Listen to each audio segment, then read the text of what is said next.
ప్రియ సహోదరి, సహోదరుడా, అడుగుతున్నా, నీ వల్ల అవుతుందా? నీ జీవితాన్ని నాశనం చేసిన వ్యక్తిని క్షమించడం నీ వల్ల అవుతుందా? నీ బ్రతుకును బజారు పాలు చేసిన వ్యక్తిని క్షమించడం నీ వల్ల అవుతుందా? మనకు అసాధ్యంగా కనిపిస్తుంది, కానీ వినో, దేవుడు నిన్ను క్షమించినది కారణం తెలుసా? నువ్వు కూడా దేవునిలాగా క్షమిస్తావని. పగబెట్టుకుంటావని కాదు, పౌరుషంతో వెళ్ళి అతన్ని పట్టణ పెట్టుకుంటావని కాదు.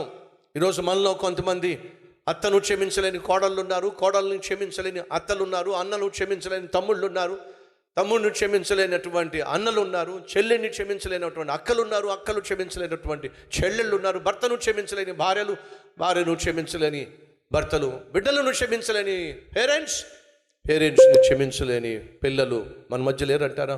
వినో, దేవుడు నిన్ను క్షమించాడా? నువ్వు ఎస్ అంటున్నావు అంటే వినో, దేవుడు నిన్ను క్షమించిన కారణం ఏమిటంటే నువ్వు కూడా క్షమిస్తావు.